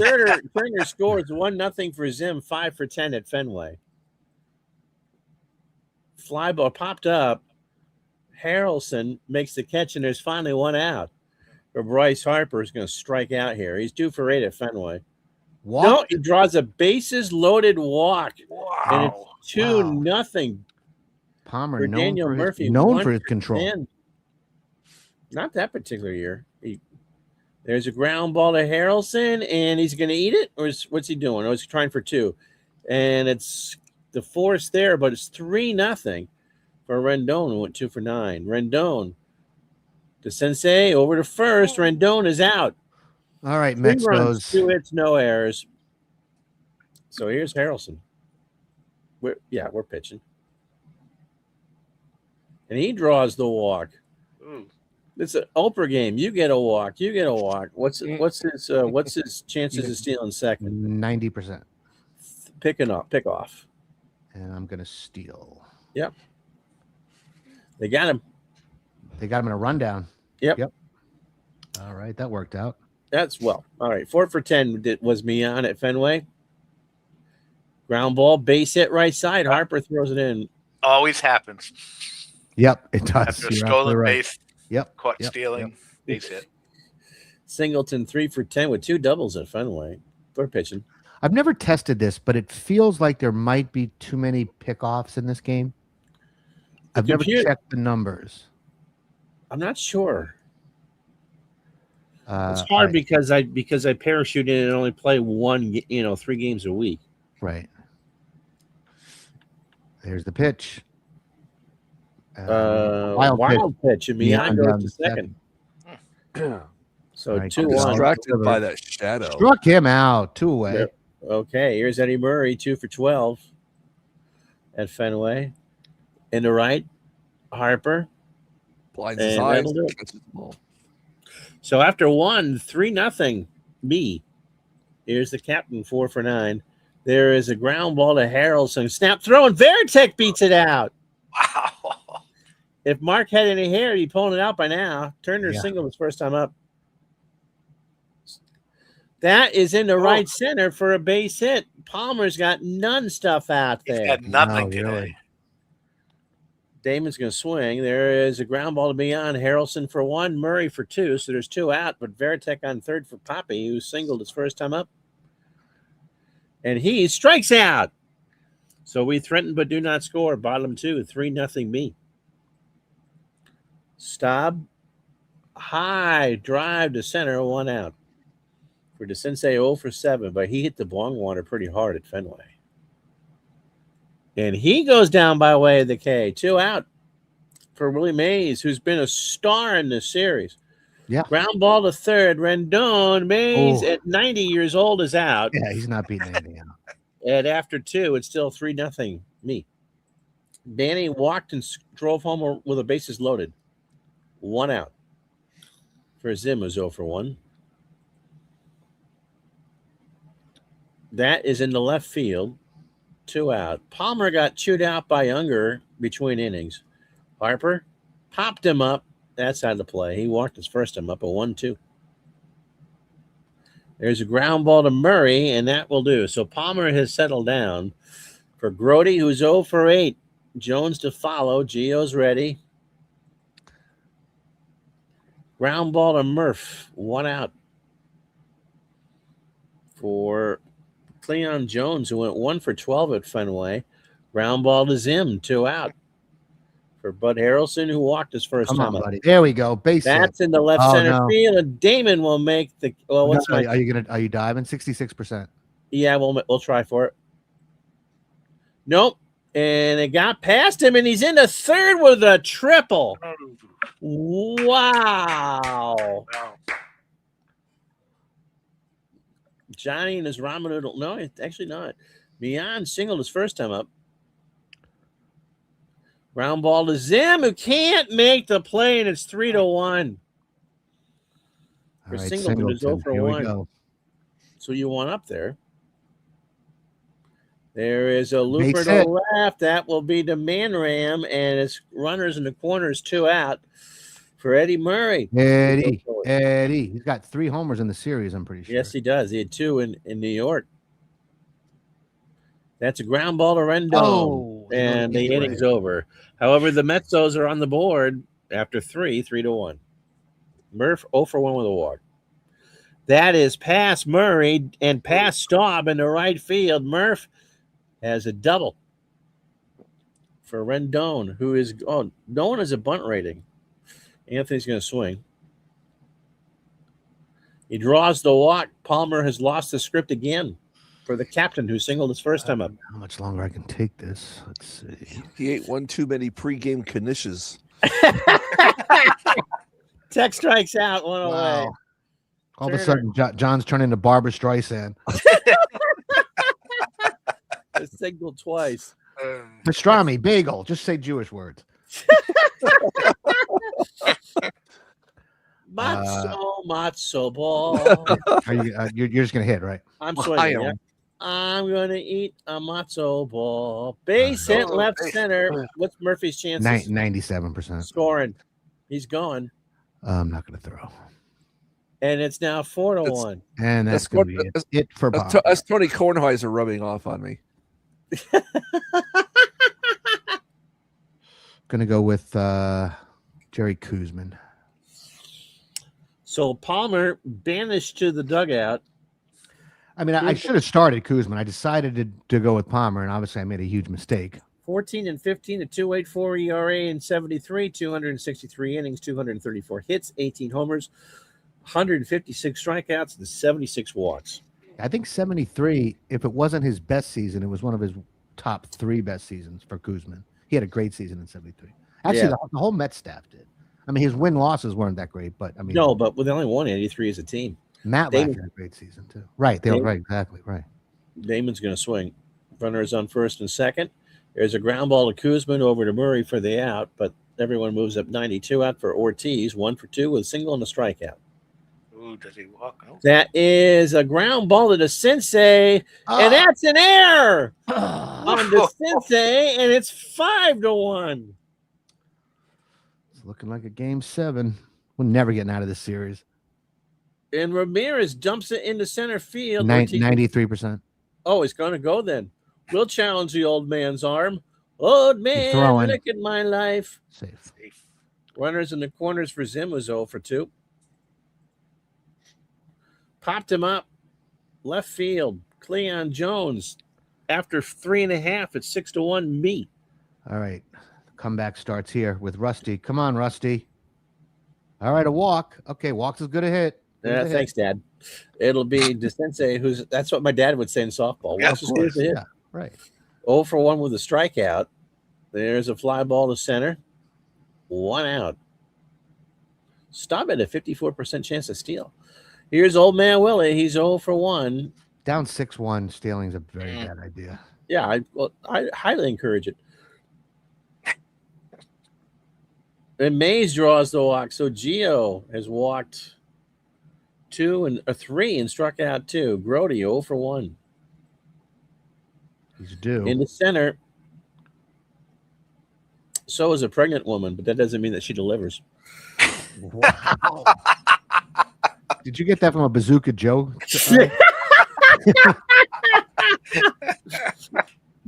Cleon Jones is 0 for 1. That's the right comeback for that. Struck him out, and we're through 4, 6-1 B. Harper 0 for 1, a walk into an RBI, and there is a base hit to right in front of Staub.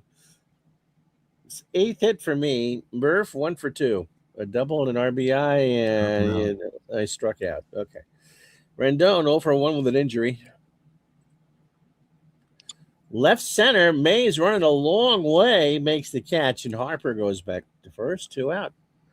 For Veritek, 1 for 2 with a K.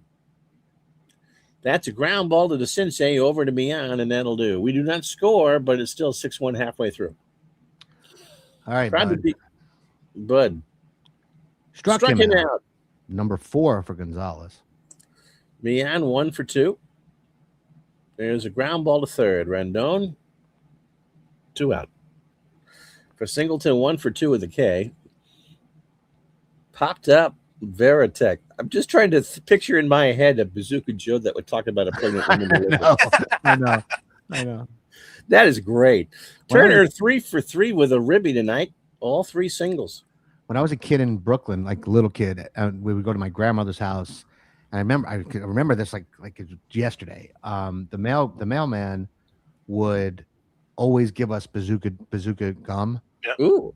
Yeah, which I think today you would just get arrested for that, but but he gave it out freely, and I was a very happy little boy. Stuff was like a nickel a piece, right? There's a ground Back ball then? to Kuzman. Or was it a penny? I think it was a penny. Penny probably, candy. Penny candy, yeah. Johnny Damon 0 for 2 with a walk. In the center, Mays, 2 out. I love the football field version you got here. You can see where the Jets used to play. Yeah. This is cool. I think I got this from maybe Mark Shaw. Yeah, I'm sure.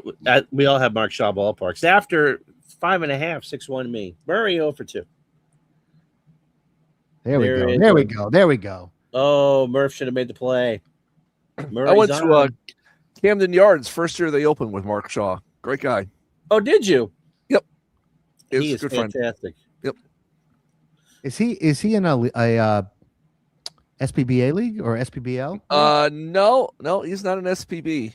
How do you know him? That's a good question. Can you talk about it? It might have been in Diamond Mine circles very early on. Oh, wow. Okay. So, and what were you guys both doing in Baltimore? I was out visiting. We went to a Phillies game and an Orioles game. Oh, wow. Does he live in Maryland? He lives in Jersey. Oh. Rusty Staub is 0 for 1 with a walk. There's a ground ball to Turner. Murph for 1. Thank Zim you, for Rusty. 2. Thank you, Rusty. Rusty is that. Here's the Sensei. And to right. And that'll do. We're 9 outs away from a game 7. Which would be Seaver against Scherzer, so that'd be cool. 1 out. Not that I'm rooting for it, but Bark zipping right through now. 2 out. Yeah, so sorry about that, Ron. This is what happens when I'm losing. It's all right. I mean, it's not like there's a lot of strategy to do. Right. Go ahead. Struck him out. Got him. All right, hold on. So Willie Mays 0 for 1 with a walk. We'll start Gio with the inning, but I'm watching. Struck him out. That's strikeout number 5. No 7th inning stretch. I guess we're not exercising during the Shabbat. I turned off the sound. Okay. Grody 0 for 2. But we can do 7th inning stretch if you want. We just have to do it after 1 out. All right, stop the umpires, stop the game. Now everybody sing "Thank God I'm a Country Boy." We're not in Baltimore. Out to the ball game, take me out to the crowd. Okay, that's all right. Here comes the pitch. Play ball. Struck him out. Got him. All right. So last batter either way is Cleon Jones. And that's a ground ball to Rendon, and that'll do. We go to the 8th. Game 7 looming large.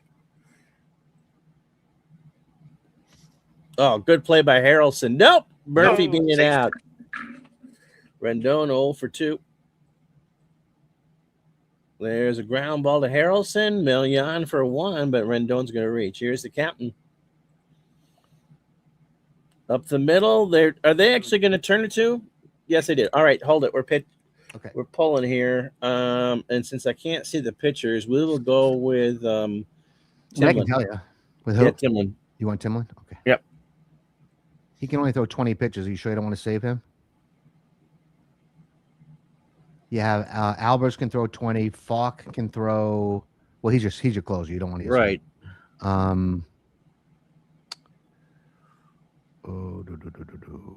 Yeah, I guess he's probably your best option. Yeah. Or Wakefield. I tried that before, and you almost came back to beat me. So we'll go with Timlin. Okay. In All that right. 13.50 ERA he had at Fenway. Bud Harrelson leads it off for the Metzos. Timlin delivers. And that's going to be a base hit to right center. All right. Here's me on 1 for 3. Oh, hold on. No, because if I call for the pickoff, see, that's the one thing about this is that, he's not going to steal with down 5. all right, I'm swinging. All right, I'm pitching. Yeah, I'm not going to steal. There we go. That's a base hit. Harrelson will hold up at second. Okay, first and second, nobody out for Singleton. Come on, Timlin. Right Fly ball to field. right field. That Harper. ball is back. Harper Nope. has it at the warning track. 1 out. Harrelson is going to go to third. You have an 18% chance to get him out. I'll throw. Oh, I wouldn't do that, Ron, but okay. So no. safe. Eddie Murray. All right, Eddie, 1 out. Here's the pitch. Oh, Varitek goes out, calls time, goes out to talk to Timlin. Ooh. Oh, right to Murph, 2 out. All right, it's up to Hit hard. Club. Yeah, hit hard. Got 4 RBIs at Fenway anyway. That was an animal. We ain't at Fenway. You're not. And you didn't get a run. We go to the 9th, 6-1. Turner swinging. Slow chopper to Kuzman, over to Murray, 1 out. Yeah. Kuzman's done his job. I should have really has. started him. Ortiz All right, walks. that'll be it for Kuzman. He's tired. We'll go with You got righty, lefty. Dennis Martinez. Who has been on this show. Right, that's right. Yeah. In fact, I think he's calling me now. Let me just. Okay, hold up. Albers. Okay. I'm not using my closer in the 5-run lead. No, you shouldn't. No. All right, here we go. Bottom of the 9th. Mets fans are exiting the building. Left center. Gone. Oh dear. Oh boy. Oh no. And it's a 6-2. 6-2 game. Here's old man Willie. Is it Bunbury time? It is Bunbury time. Stop. Bunbury time. Here's the pitch, and there's a Right tapper back back to on the Albers. mound. 1 out. Brings up Jerry Grody. He'll hit. Really? He's 0 for 11. Actually, no, I think he's not going to hit. Yeah. 6 6 runs, nine hits, an error. 7 left on for me. 2 runs, 7 hits, 2 errors, and 7 left on for him. Let it be Lowenstein, who did not play at Fenway. That was the right move, as another runner's on. For Cleon Jones. Jones will Okay. hit, even though he's not Okay. hitting well. But he's too good. Tying run is in the clubhouse due. toilet. That's hilarious. Bart. And there's a base hit. Oh, bite my butt. Lowenstein will hold up at second. For Harrelson. We We'll want have your cat Wakefield. do that. We want Wakefield. No, actually, Ron was just asking the cat to do that. Yeah. All right, 1 out, first and second. Here's the pitch. No, they go after Jones. He's safe. 1 ball count. Ground ball to Murph. Murphy. There's 1. Okay, it's late. 2 outs. Last chance saloon is Felix Mian. 2 for 4. To Turner, that's gonna and we do will it. see Okay. you tomorrow night. Can you guys see the box score or no? No. No. Trey Turner 3 for 5 with an RBI. Ramirez 1 for 4 with 2 ribbies. The MVP of this one I would is say Gio Turner. Gonzalez. Oh, Gio? He only gave up 2 runs. Oh, he actually only gave up 1 run. Yep. 0 for and 6. 3 hours and 21 minutes. And we move on to game 7. Wow. Yeah. Here we go. We are stringing this out. We are playing this for all Wow. it's worth. That's for sure. So stay tuned for more of the Public Access World Championship. And there we go. Bring us back. All right. Hold on. Stop screen. I can bring you a severe weather alert if you'd like me to. Oh, that'd be fun. Oh, where? Huh? Hold on. Real quick. Actually, Baltimore has some really bad weather coming. I love ending the show on a weather report. There you go. We've got some strong thunderstorms just crossing through the Indianapolis metro area, going on to eastern Indiana. Expected to be around the Dayton area here around 11:15 tonight. We do have a tornado warning in that little red area there around Franklin, heading right towards Shelbyville. And Bloomington, Indiana, home of the Hoosiers, getting slammed with some heavy rain at the present time. Very nice. Thank you, Jim Cantori. We should definitely do that every show. This really is a full service podcast. There you go. It is. Well, hey guys, thanks for joining us. That was a really great show. Yeah. Keith is so great. We have to have him back soon. Oh, by the way, next week we're gonna have Mike Silva on. I guess we would call him the OOTP guru, right? He's the guy. the big bash, The and big if you played the big OOTP, beautiful you bash. played- Yeah. yeah, and if you played OOTP, you played in the stadiums. And I'm expecting us to have Adam Richmond and Garcia, John Garcia, I think it is, right? From Strat, hopefully in the next 2 or 3 weeks. Awesome. Not the man versus food, Adam Richmond. No, Okay. this is Adam. That actually is Adam City Richmond. Okay. I think. No, Adam Richmond is the son of Hal Richmond, who invented Stratomatic. Mm. Yep. Yeah, he emailed me today, and we're supposed to talk. And we've already talked once, but anyway, hey guys, again, thanks for joining us. Thank you so much to Keith Avallone. Hey. Don't forget, please sign up for our pre-launch list. You know, We've been getting some more in the last week. The names are growing. Oh, by the way, we were at 498 in subscribers when we went on the air today. So I'm hoping we might have hit 500, which is cool. That's like the first milestone, right? Halfway to monetization. You know, after only 2 or 3 months. And I apologize because normally we get subscribers. And anytime we put out content, whether it's a discussion between us or, you know, a head-to-head game, or I do one of my little, you know, ego trips, we get subscribers. And this week I didn't have an opportunity to do Mark Sports Blast. It's not an ego trip. I actually really like doing it. I like self-hating myself sometimes. But anyway, yeah. So sign up for the pre-launch list. Go to boxscorefilm.com. You'll see the box. Just give us your email address. And again, you're not giving us money today. You're just saying that you're interested in the project. You might be willing to contribute. And in fact, we got our first contribution, pretty sizable one today, actually yesterday, from a member of the community. We really appreciate that. Again, happy birthday to Mike. And he always ends the show in Godfather mode. Yes, he does. That's right. The movie he's never seen. I do. You're right. You know, I think one episode we just have to watch The Godfather and force it on Mike Canisteri. You know what's funny? I did read the book. Oh, the book's great. I read the book. I just never watched the movie. Even I've watched The Godfather. And you hate movies. Right. Mostly. Yeah, it's true. No, Ron doesn't. He really doesn't like movies. Yeah, like I said, you actually like movies, Mike, right? Yeah. I've never watched an episode of The Sopranos. Believe it or It not. sounds like an Italian hate, like self-hate Italian thing. Like you don't want But to see. I've watched every episode of Boardwalk Empire. Yeah, you're not making any sense at all. I like Steve Buscemi. Is it that you don't like those kind of depictions of Italian Americans? I mean, there are people who feel that way. No, you know, my youngest son always wanted to know why we weren't in the mafia. Why we weren't? He goes, how is that Dad, possible? Right. I was like 5 years old, and he goes, "How come you're not in the mafia?"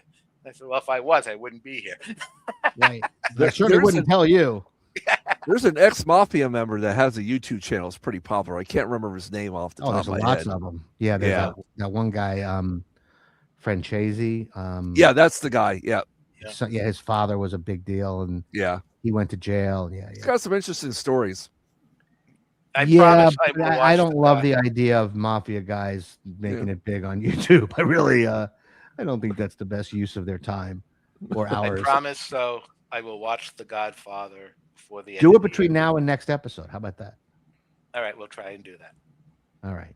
Try and do All it. right. We'll see you guys. Take care. Have a good night. Have a good night, everybody. See you later. Bye-bye. Bye bye.